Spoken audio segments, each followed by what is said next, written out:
बिस्मिल्लाहिर्रहमानिर्रहीम। अस्सलाम वालेकुम। आज हम 7th क्लास की एक्सरसाइज 1.8 स्टार्ट कर रहे हैं और इसमें हमें सबसेट्स फाइंड करना होते हैं। सबसेट की डेफिनेशन क्या होती है कि एक ऐसा सेट जो जिसमें दूसरे सेट के जो एलिमेंट्स हैं वो मौजूद हैं, यानी जो सबसेट होता है उसमें किसी दूसरे सेट के एलिमेंट्स लिखे हुए होते हैं। मिसाल के तौर पे एक सेट है बी में हम लिखते हैं 1, 2 और 3 लिख देते हैं। अब कोई सेट होगा उससे स्मॉलर जिसमें सिर्फ 1 लिखा हुआ है। अब ए के अंदर 1 है और बी में 1, 2, 3, यानी ए के पास जो एलिमेंट है वो 1 वो बी में लिखा हुआ है, तो ए सबसेट होगा बी का, क्योंकि बी के पास ए के एलिमेंट्स मौजूद हैं। और सबसेट फाइंड करने का तरीका क्या होता है कि अगर हमारे पास ये सेट है 2, 4, 6, 8 और हमें इसके सबसेट निकालने हैं इससे, तो सबसे पहले हम एक एम्प्टी सेट लिखते हैं, एक ऐसा सेट जिसमें कोई भी एलिमेंट नहीं होता। किसी भी सेट के सबसेट निकालने हो तो सबसे पहले एम्प्टी सेट आएगा, फिर इसके अंदर लिखे हुए सारे एलिमेंट्स को एक एक करके लिख लेंगे। पहले 2, फिर 4, फिर 6, फिर 8। जब ये सब एक एक दफ़ा आ जाते हैं तो फिर हम इन्हें दो दो करके लिखना शुरू कर देते हैं। तो यहाँ से 2 को फिक्स करेंगे, 2 के साथ 4 लिख लें, फिर 2, 4 आ गया, फिर 2 के साथ 6 तो 2, 6 आएगा, फिर 2 के साथ 8 तो ये 2, 8 आएगा। फिर 2 को छोड़ के 4 को फिक्स करेंगे तो 4 के साथ 6, 4, 6, फिर 4 के साथ 8 तो 4, 8 आएगा। फिर 4 को छोड़ेंगे और 6 को करेंगे तो 6 के साथ 8 लिखेंगे तो 6, 8 भी आ गया। और फिर जब दो दो हो जाते हैं तो फिर हम 3, 3 इकट्ठे करके लिखते हैं। जब 3 लिखने होंगे तो पहले दोनों को फिक्स करेंगे, 2 और 4 को, तो 2, 4 के साथ 6 आएगा तो ये 2, 4, 6। फिर 2 और 4 को 8 के साथ लिखते हैं तो 2, 4, 8। फिर 2 और 4 को छोड़ के 4, 6 को फिक्स कर लें, 4, 6 के साथ 8 तो ये 4, 6, 8 आ जाएगा। और फिर 2, 6 और 8 वो लिख लें। और फिर लास्ट पे जब 3, 3 भी हो जाए तो 4 वाले शुरू करने होते हैं, तो ये तो टोटल हैं भी 4 ही, तो आखिर में ये खुद 2, 4, 6, 8 भी इसका सबसेट होता है। तो ये सारे इसके सबसेट होंगे। और सबसेट कितने बनते हैं उसको फाइंड करने के लिए हमारे पास एक फार्मूला होता है 2 की पावर n, जिसमें हम जो नंबर ऑफ एलिमेंट्स हैं जो यहाँ पर 1, 2, 3, 4 हैं वो n की जगह पे लिख लेते हैं, यानी 2 की पावर 4 लिखेंगे। और 2 पावर 4 का मतलब होगा कि 2 को 4 टाइम लिखें और मल्टीप्लाई कर दें। 2, 2 टाइम 4, 4, 2 टाइम 8, 8, 2 टाइम 16। तो इस सेट के 16 सबसेट होंगे, तो आप काउंट करके देख सकते हैं 1, 2, 3, 4, 5, 6, 7, 8, 9, 10, 11, 12, 13, 14, 15 और 16। तो इसके 16 सबसेट हैं। और सबसेट कैसे आए? पहले एम्प्टी सेट, फिर 1, 1 एलिमेंट, फिर 2, 2, फिर 3, 3 और फिर 4। और इसके बाद फिर हम देखेंगे कि इनमें प्रॉपर कौन से हैं और इम्प्रॉपर कौन से हैं। प्रॉपर वो होते हैं जो इससे छोटे हों, यानी अब आप देखते हैं तो यहाँ पर 2 है और इसके पास 2 के बाद 4, 6 और 8 भी लिखे हुए हैं, यानी जो मेन सेट है उसमें ज़्यादा एलिमेंट्स हैं और इसके पास थोड़े एलिमेंट्स हैं, तो ये प्रॉपर होगा। इसमें भी ऐसा ही है, 4 है और जबकि इसके पास तो 4 के अलावा भी एलिमेंट्स लिखे हुए हैं। ये 6 है, इसके पास ज़्यादा हैं, ये 8 है, इसके पास ज़्यादा हैं। इन सब के पास ऐसा है, जैसे ये भी लास्ट वाला है 2, 6, 8, तो इसमें और इसमें 4 का डिफरेंस है, यानी यहाँ पर 4 लिखा हुआ है और इसमें 4 नहीं लिखा हुआ। तो इधर से लेके इधर तक ये सारे के सारे इसके प्रॉपर सबसेट होंगे। और इम्प्रॉपर में ये एम्प्टी सेट और ये लास्ट वाला जो खुद इसके इक्वल ही है, यानी ये भी 2, 4, 6, 8 है और ये भी 2, 4, 6, 8 है, तो ये दोनों इम्प्रॉपर सबसेट होते हैं। Question 1, right proper and improper subsets. जो हमें सेट दिए होंगे उनके हमें प्रॉपर और इम्प्रॉपर सबसेट लिखना होंगे। तो प्रॉपर सबसेट क्या होंगे? पहले हम इनमें से एक एक नंबर लिखेंगे, यानी ए, फिर सी, फिर डी, और फिर हमें इन्हें दो दो लिखना है। तो ए को फिक्स करेंगे तो ए के साथ सी लिखेंगे और फिर ए के साथ डी लिखेंगे और फिर ए को छोड़ेंगे तो सी और डी लिखेंगे। और जो सबसे पहला सबसेट होता है जो कि एम्प्टी है वो इम्प्रॉपर में आएगा और ये खुद भी इम्प्रॉपर में आ जाएगा। तो ये प्रॉपर और इम्प्रॉपर सबसेट हो गए।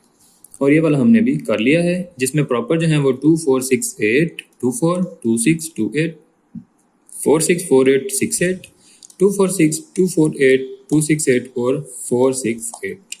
और इम्प्रॉपर में एम्प्टी सेट और ये वाला सेट खुद आ जाएगा। C = -1, 0, +1।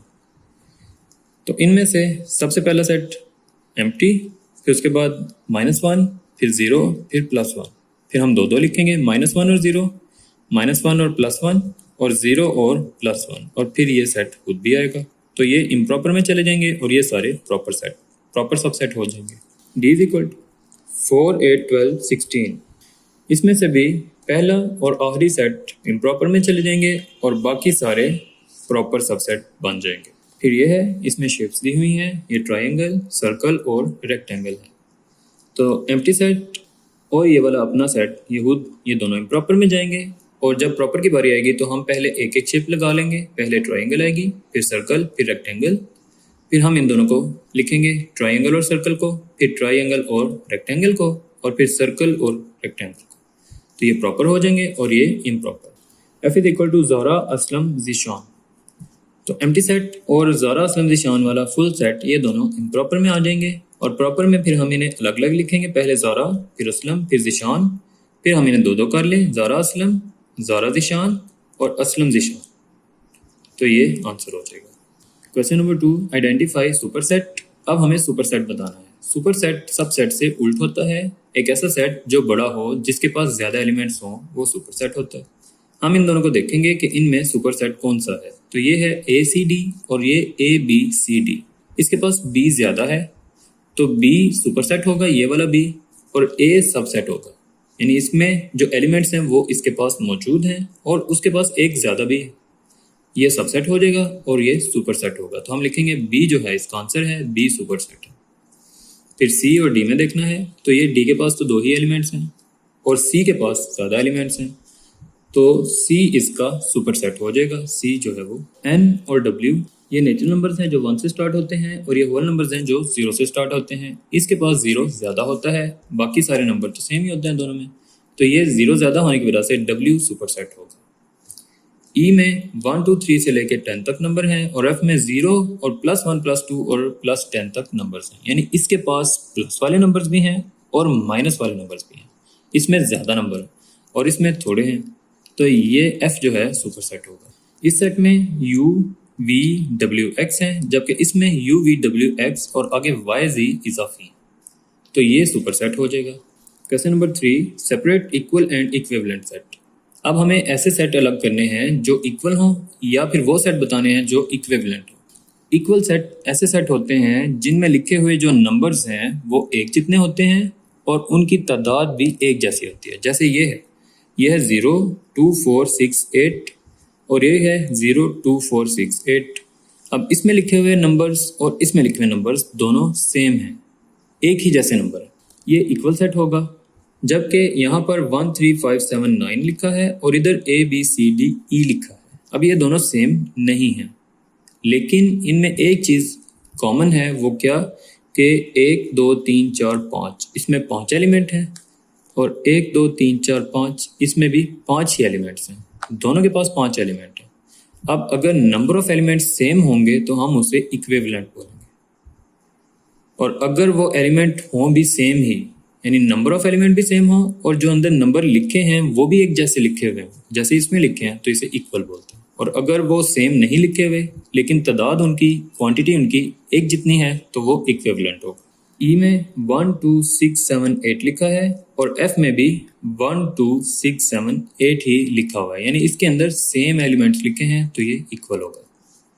फिर 1, 2, 3 से लेके 20 तक, और इसमें भी 1, 2, 3 से लेके 20 तक लिखा है, तो ये भी इक्वल होगा। इसके अंदर आई में संडे और मंडे यानी 2 एलिमेंट्स हैं, और जे में वकार, अली इसमें भी 2 ही एलिमेंट्स हैं। दोनों में लिखे हुए नंबर ऑफ एलिमेंट्स सेम होंगे तो वो इक्विवेलेंट होगा। क्वेश्चन नंबर 4 में सेपरेट करना है हमें डिसजॉइंट और ओवरलैपिंग सेट्स को। डिसजॉइंट का मतलब होता है ऐसे सेट जिनमें कोई भी एलिमेंट कॉमन ना हो। दोनों सेट्स में लिखे हुए नंबर्स में कुछ भी कॉमन नहीं होगा, कुछ भी एक जैसा नहीं होगा। जबकि ओवरलैपिंग में कुछ एलिमेंट्स अंदर कॉमन होते हैं, कुछ एलिमेंट्स एक जैसे होते हैं, तो उसे हम बोलते हैं ओवरलैपिंग। और अगर कुछ भी कॉमन ना हो, बिल्कुल डिफरेंट हो, तो उन्हें डिसजॉइंट बोलते हैं। और आप देख सकते हैं कि ए में 7, 8, 9, 10 लिखा है और बी में A, B, C, D, E लिखा है। अब इनमें तो कोई भी चीज़ ऐसी नहीं जो एक जैसी हो, ये वाले सारे डिफरेंट हैं और ये सब डिफरेंट। तो जब ये दोनों डिफरेंट होंगे तो हम इसे डिस्जॉइंट बोलेंगे। फिर सी है 0, 5, 10, 15 और ये 0, 5, 8, 9, 15 है। अब आप इसमें देखें तो 0 भी कॉमन है दोनों में, इधर 0 लिखा है और इधर भी 0 लिखा है। फिर हमारे पास यहाँ पर 5 भी दोनों में कॉमन है और 15 भी कॉमन है। तो हमारे कुछ एलिमेंट्स यहाँ पर कॉमन आ रहे हैं और कुछ डिफरेंट भी आ रहे हैं, यानी इसमें 10 है और इधर 10 नहीं लिखा हुआ, जबकि इसमें 8, 9 है और वो इधर नहीं लिखे हुए, लेकिन थोड़े एलिमेंट कॉमन भी हैं। तो जब कुछ एलिमेंट्स कॉमन होंगे तो उसे हम ओवरलैपिंग बोलते हैं।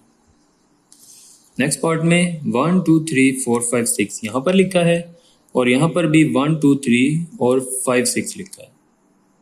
इसके अंदर 4 नहीं है जो कि इसमें ज़्यादा है, बाकी ये सारे एलिमेंट इसमें मौजूद हैं। अब जब ये काम हो जाए कि ये वाले सारे एलिमेंट्स इसमें हों तो वो सबसेट होता है। तो F जो है वो E का सबसेट है और अगर हम इसे देखें तो इनमें कुछ एलिमेंट्स कॉमन हैं तो उसकी वजह से हम इसे ओवरलैपिंग भी बोल सकते हैं कि इनमें कुछ एलिमेंट्स कॉमन हैं, ये ओवरलैपिंग होगा, या ये उससे छोटा है तो ये सबसेट होगा इसका। P में प्राइम नंबर्स में 2, 3, 5, 7, 11 और Q के अंदर 4, 6, 8, 9, 10, 12 यानी ये कंपोजिट्स हैं और ये प्राइम है। अब प्राइम और कंपोजिट में कोई भी नंबर कॉमन नहीं होता, तो जब इनमें कुछ भी कॉमन नहीं होगा तो ये डिस्जॉइंट होगा। फिर G X Y Z है और H में U V W X Y Z। अब आप ये देख सकते हैं कि ये तीनों भी इसमें मौजूद हैं और यहाँ पर कुछ एलिमेंट्स ज़्यादा भी हैं, तो G इसका सबसेट होगा या फिर हम इसे ओवरलैपिंग बोल देंगे। I जो है वो 3, 6, 12 है और J जनवरी, फरवरी, अप्रैल। अब ये दोनों जो हैं टोटली डिफरेंट है, इनमें कुछ भी कॉमन नहीं आता, तो ये डिस्जॉइंट हो जाए। एक्सरसाइज कंप्लीट हो गई है, अपना ख्याल रखिएगा। अल्लाह हाफिज़।